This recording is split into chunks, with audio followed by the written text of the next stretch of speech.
All right. Welcome to Office Hours here at LinkedIn Learning. I'm Drew Boyd, and thanks for joining me each week, Tuesday at 11 a.m. Eastern Time. And of course, these are recorded for those of you who want to watch these afterwards. We have uh, a nice contingent of people from all over the world, as usual. We have people from Tunisia, India. We have San Francisco, Bozeman, Montana, Canada. That's good. Where else do we have? Yep, we have Phoenix, Arizona. Pretty hot out there. Okay, so self control.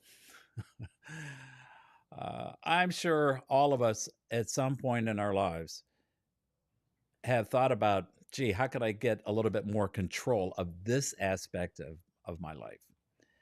And it's a great topic, important topic. And I'm not going to try to convince you of that. I think most people can figure out self control is pretty important. I'm bringing on the author of this book, Dr. Joshua Clarkson, who wrote Mastering Self Control. And it's just a great book for you to look at and see the parts of your life that you can bring a little bit of the science that Josh is going to be able to talk about so credibly. So, you ready? Let's bring this friend and colleague and brilliant researcher on. uh, Josh, how are you, buddy? Hey, I'm Drew, laughing how are you, because man? good. Josh and I are fond of dad jokes, and Yes. we terrorize each other with dad jokes. I'm sorry to say, but no, seriously, I want to welcome you. And Josh, I introduced this issue of self control, but before we get into that, can you just tell our viewers here a little bit about your background and especially what it is that you research? What's your focus? Sure, Drew. And again, thanks for having me on here. I'm really excited, to share a bit about not just the book and this topic, but just research in general. I think this should be pretty interesting. So I'm a trained consumer psychologist. I have PhDs in both social psychology and in marketing, and I mention that because when I try to talk to people. They think psychologist. I have the couch and everything. And if I did have a couch and I was listening to people, it would be a consumer on that couch, right? And I think that's part of the fun of what I get to study, which is sort of like the inner workings of the consumer mind. But I didn't start there. I very much started in the the area more broadly of just persuasion and social influence. And a lot of my research looks at, or a common theme really looks at different persuasive tactics and sort of different influencing strategies, why they work, and maybe why don't they work. So for instance, we have some like recent, like within the last year or two, we have some papers out looking at like one for one promotions and why they work so well for utilitarian products, but actually can undermine or backfire for more hedonic goods and services. We also have some work looking at like the role of curiosity play and how that plays in making people less resistant to conflicting information. And so a lot of my research focuses on those core processes, and then relating them to the field of consumerism is important. But with that said, I've always been fascinated with self control. I've always been fascinated with discipline, with the idea of resiliency. I was an athlete for a good portion of my life, and it was a very, like strict regimented schedule. And even when I was in grad school, I was always tinkering with ways to increase my efficiency with work. And the fun thing about persuasion is it's just about trying to change people. And if you think about what self-control is, in most instances, especially in the marketing space, we're really just trying to, how can we effectively position this so that individuals can make that change for themselves?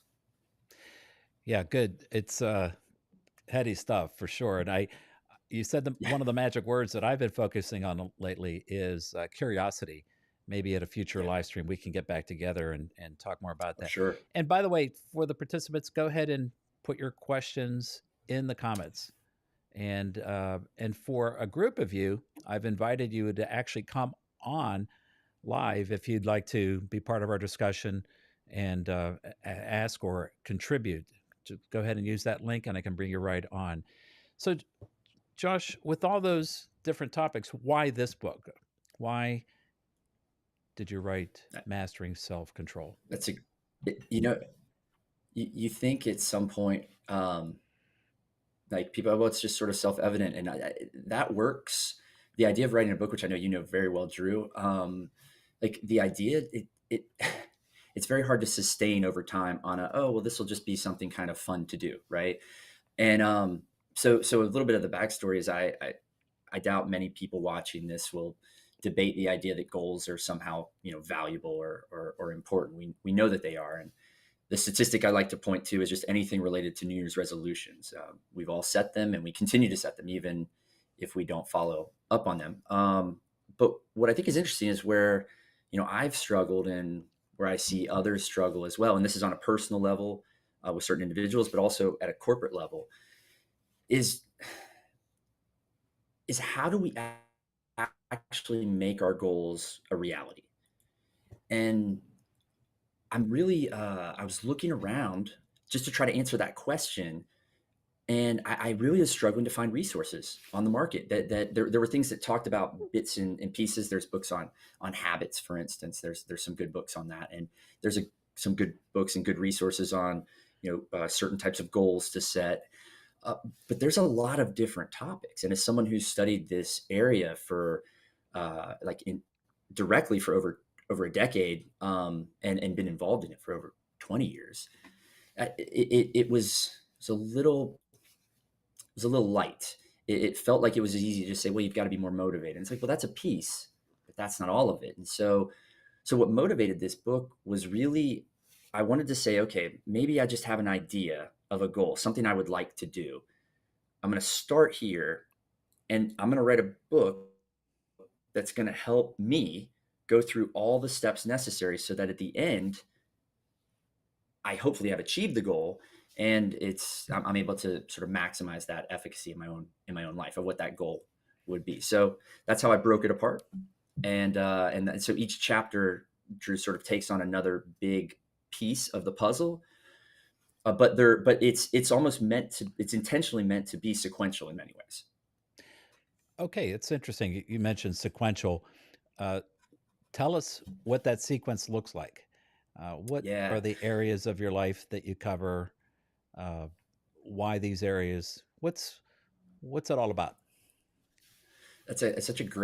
it's such a great question because when you write it, like I have favorite sections and favorite areas. And one of the things that I found really interesting is that I couldn't start with those uh, because I had to start with building a foundation, right? And so it was really tough. I wanted to start with a really strong, like, this is going to hook you. I love this. And I was like, no, I have to start with, look, do the basics, right? We sleep, eat.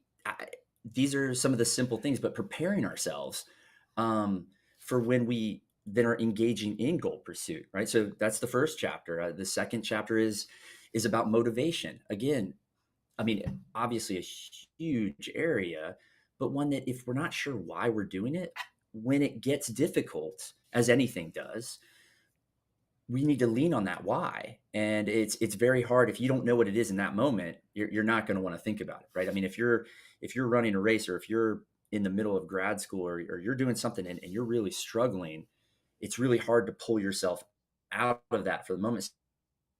Say, but why am I doing this in general, right? What's the existential reasons? It's like figuring those things out in advance sort of will then help as we go on to chapter 3, which is about setting goals, right? And then moving forward through a lot of the process, which is things related to setting having a plan in place, creating benchmarks, and really getting into some of the more subtle nuances of the goal pursuit process. And then at the end, we talk about uh, how we integrate others. So in terms of feedback, but also different groups we can turn to. When do we like a good example is um, there are moments in our lives where we want sort of hedonic feedback. Like, Drew, I want you to tell me that I'm doing a good job, even if I'm not. I want you to tell me I'm doing a good job. I need that emotional support.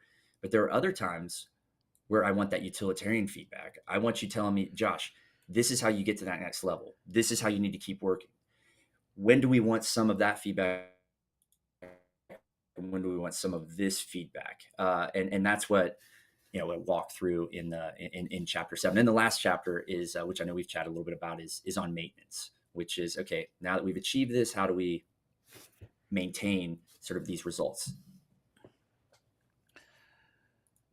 So that chapter happens to be my favorite. Maintain, Yeah, maintain. It's it couldn't be yeah, more clear, right? And yeah. and when I think about when I think about physical exercise, right? I stay in shape. I go to a personal trainer and try to keep on top of it, right? But Yes. one of the things I learned from, and it is a learning process. You've got to learn how to take care of your body. Is Hmm. maintenance is progress. Oh, A 100%. lot of people, right? So if you're just able to maintain my strength, my Right. flexibility, my stamina at my age, I'm doing great. Oh How yeah. does that spill Oh over yeah. to what you talk about?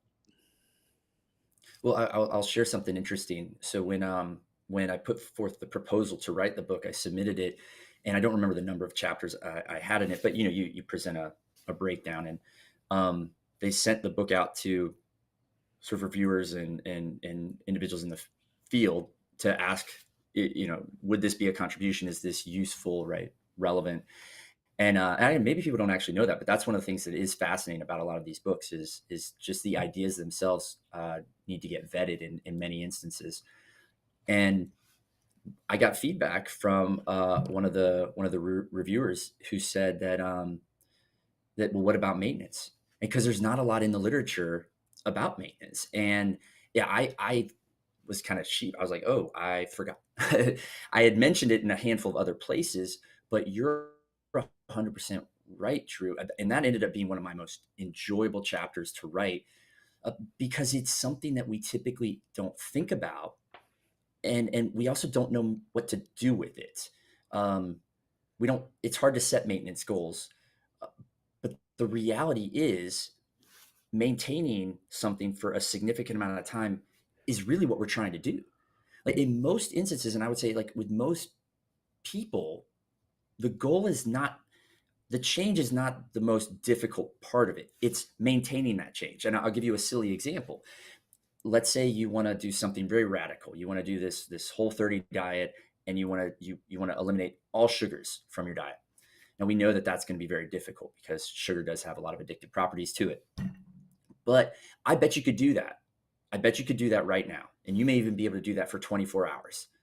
Right? So you've proven to yourself that you can do it.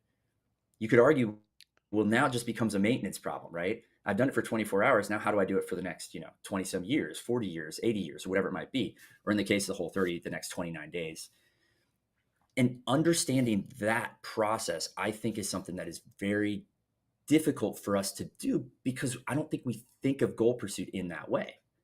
But this idea of maintaining sort of this desired level of progress is obviously a really important uh, point to this. And what's neat about maintenance, Drew, too, which is fun.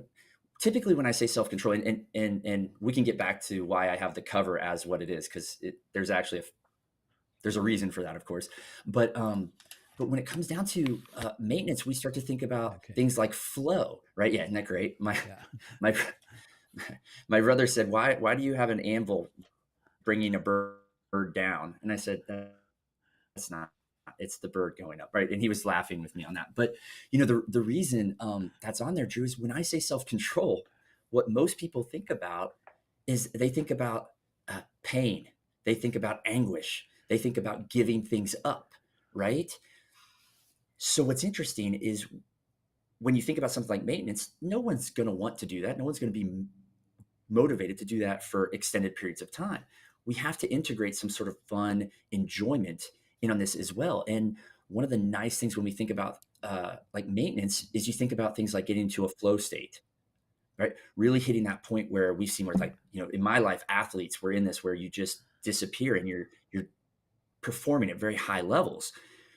At the same way, Drew, if you can be doing that with training, and you have a good trainer who takes care of you, that's going to maximize the likelihood that you're going to increase Yeah. in that plan that you've set with them for a very, very long time, and you might even start to enjoy it, right?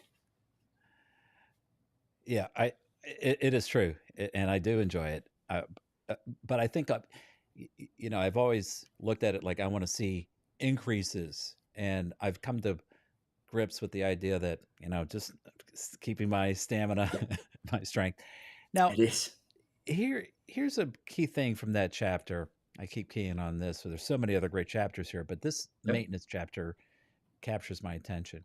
Here at LinkedIn, and specifically LinkedIn Learning, a big focus is career success, especially in the new way of work, the big dramatic changes we've had in our society because of the pandemic. Uh, you talk about this, that the more productive you are, the, the more susceptible you are to burnout. burnout. Uh, Yes, Talk to me about yes. burnout. What is it? How do you recognize Uh, it? th- so that's such a great point. I'm glad you actually brought that up, Drew. One of the sort of great ironies of this sort of area then is the fact that the people who are most susceptible to this this burnout are the people who are the most productive. And there's a great quote that if you want something done, ask a busy person, right? And I think when we're struggling with something like burnout, I think it's a really great opportunity for us to sort of pull back and reprioritize. Because again, going back to what you were just saying a moment ago, um, redefining progress is a very it's a very difficult thing to do. There's a really interesting study. They asked people what they thought would be harder. Would it be harder to lose 5 pounds or to maintain 5 pounds for a set amount of time? And people were very clear in what they thought was actually much easier. It was to lose 5 pounds, which you think, wait, no, but the struggle for most of us is to lose weight or to, get to that ideal weight that we might want to be at. The reason for that was because when I tell you right now, I say, Drew, all right, you're going to lose 5 pounds. Or you say to Josh, I can lose 5 pounds. If I said, Drew, write me out a plan of action, you'd be like, oh, I've got it. We have some idea. We have some sort of schema. We understand some sort of script, right, as to what we might need to do. If I say maintain, people have a very difficult time thinking, well, what does that look like? And so when we think about burnout, we think about our job and learning. One of I think the most important things is to just pull back and maybe recognize that we can still do what we're doing, but maybe we reduce the intensity of it, right? Okay. We get back to the why we're doing this because a lot of burnout stems from the fact that we're disconnected from sort of these passions that we have. And there's some great examples in the book. I talk about Bjorn Borg. You read what he did as a tennis player, and it's absolutely outstanding. And you realize that he retired when he was like 25. It's remarkable, but you read it and it just seems like a classic case of burnout, which we all now can relate to, or most of us, right? Yeah. So we have a question here from Amy Al. And Amy, I've seen your name before. I think you've been on these live streams. You're a regular viewer. If that's the case, I appreciate it. Oh, Here's what she says. Do you see any differences in explaining self-control to teenagers versus adults? And by the way, it really resonates with me the way you describe the importance of maintenance in pursuing self goals. Amy, thanks for that question. Josh, over to you. that's wonderful. Amy, thanks. That's a great question, and there is a big difference. Now, I'm not a developmentalist, so I don't study it directly, but I'll give you an example of where that difference comes in. Well, first of all, we talked a little bit about like consistency versus intensity. The idea that um, doing a little bit every day is going to be more productive and more effective in the long term, right? Than big chunks of change. It's very hard, especially for young kids and certain teenagers to recognize that, right? Like as I was a former basketball player, and the idea of shooting, 100 free throws a day versus shooting, 1,000 at the end of the week. No, you've got to shoot volume. You've got to shoot a lot. And sure, but really it's just a little bit over time is what's going to, help over the course of a year, 2 years, much more long term. And another example of this um, is expecting failure. I think that as the more we have experience in the world, I think the more we recognize that these are difficult things. And when I talk to people and certainly companies, when we talk about like growth goals and why not we're achieving them, what are we doing? It's a calibration point. It can be very difficult to know, what our profits and losses should be, just like it can be difficult to know what a good financial number might be to have in your savings account or in your investments, or what it might be. We recognize that failure may happen. Well, it's going to happen, and being okay with that, I think, is a very difficult thing to convey to teenagers. One reason is because they're uh, they're not as adept to or comfortable with, sort of the idea of failure.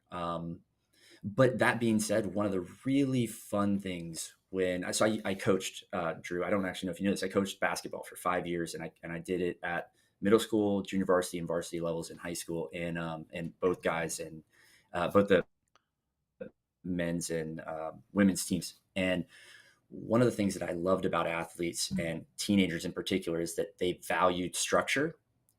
And so while it'd be difficult to say, do a little bit every day, getting them to show up to something consistently once they bought in was much easier when it comes to teenagers versus adults. And one of the reasons is Huh. if I had you write down everything you need to do in a day, the adults, there's just going to be so much more there. Whereas the teenagers, finding 2 hours, it's it's a little bit easier early on, I should say.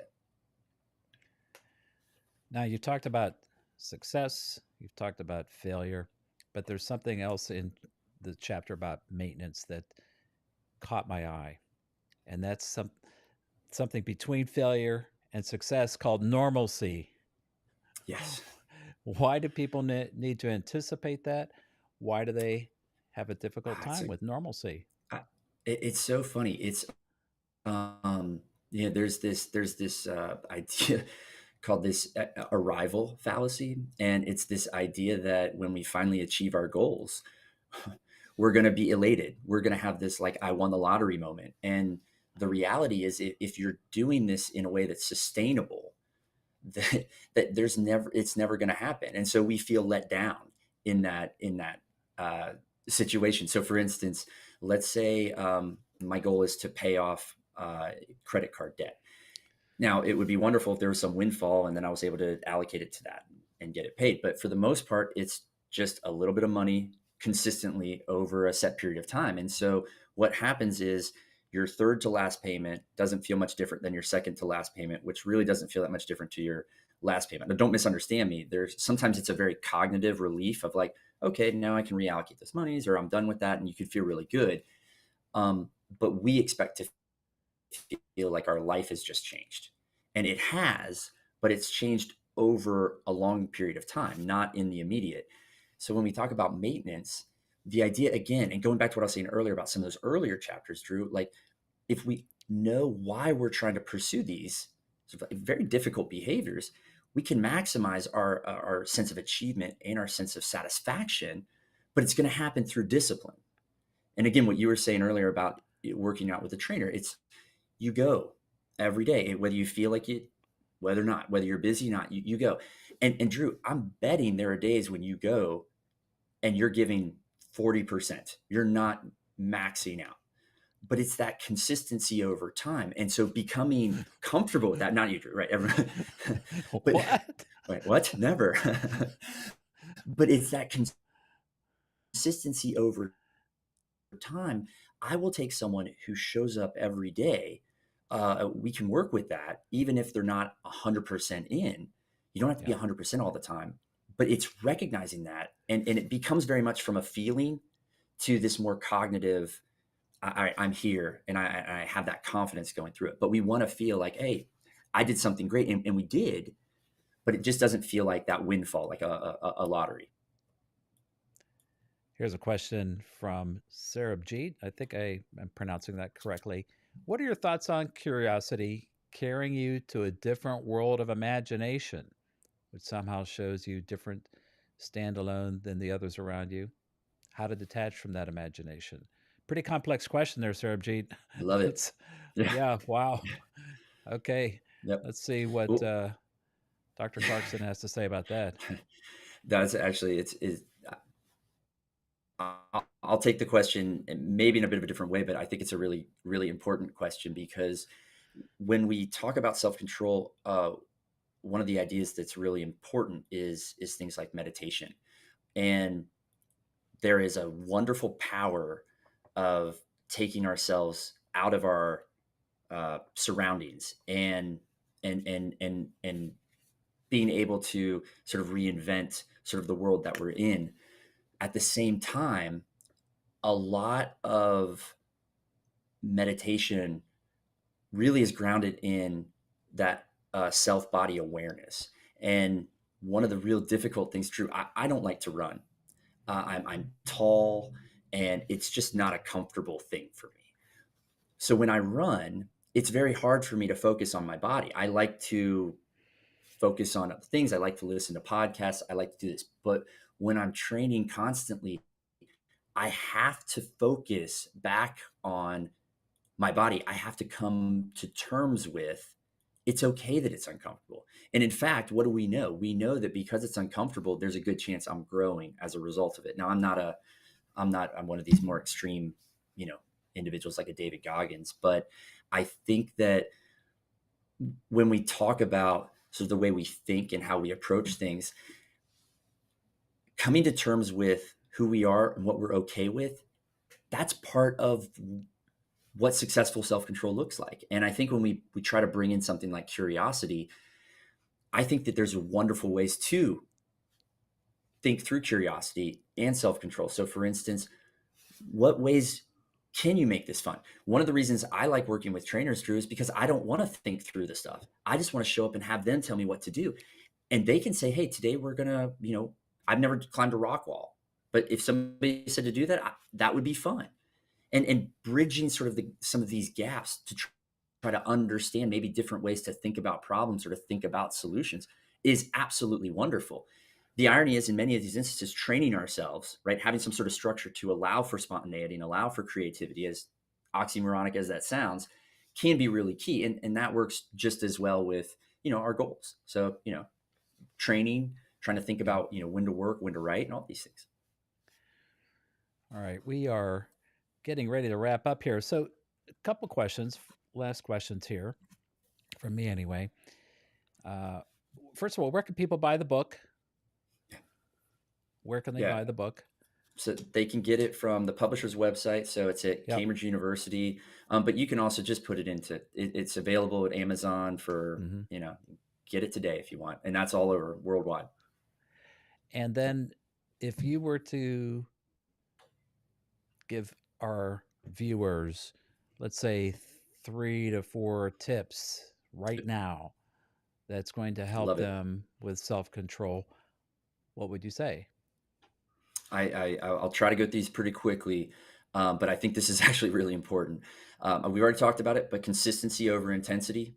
Trying to do something for a month or 3 months, even if you're not doing it fully, that's better because you're creating, a pattern. We talk a lot about this with, if I can get you doing exercise for 1 minute a day, 1 minute can become 2 minutes, 2 minutes can become five, five can become seven, seven can become 10, so on and so forth.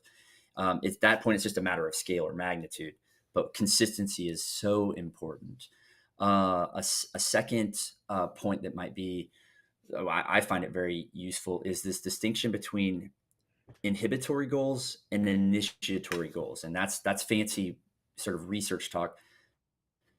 But basically, it means try to set goals that don't inhibit your actions, but instead sort of initiate good action. So we typically say, I want to stop something bad, and there's flaws in that. So if I say I want to stop eating junk food, we've programmed our minds. So what's going to become accessible and salient? Junk food.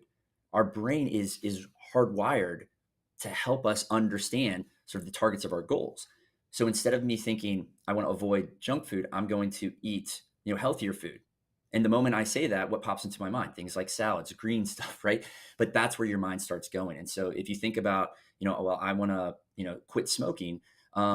which is a wonderful goal, right? But framing it not as a quitting behavior, an avoidant behavior, but instead as some approach behavior. So can I do something more positive as a result of that? The the third thing I will mention, and this is very brand new research, but it goes along with the smoking example really well, which is trying to find behaviors that are positive but conflict with your goal. So if you take, let's just go back to trying to quit smoking. A really wonderful way to sort of approach that is to pick up running. And the reason is number one is that running is a positive behavior, right? It's initiatory behavior. Number two is that by running, it directly counteracts smoking. It's very difficult to run and smoke. Unfortunately, I've seen it happen, but very rarely, and it's very difficult.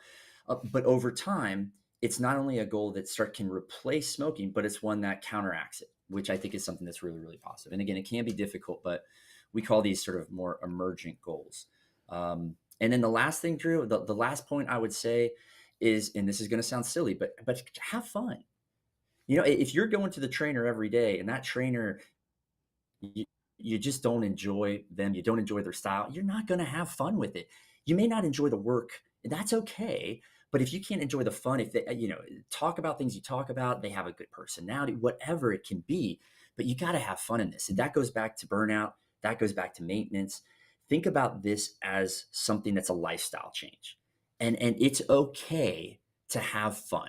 Try to mix your goals with pleasure. You might be surprised at how far you can go, especially when it comes to that consistency. Yeah.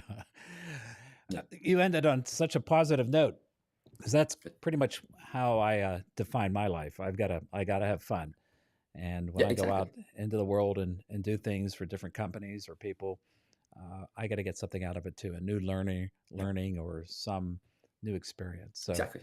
Yeah. Joshua, thank you so much. Your research is fascinating. I continue to track you and your career and see what you're up to. I hope we can do this again in the future about some new topic. And thanks so much for joining us today. Yep. Take care. I would love it. Thanks so much, Drew. Bye bye. Okay, Joshua Clarkson, mastering self control. I should master the ability to speak. Sorry about No, that. you're good, dude. This is great.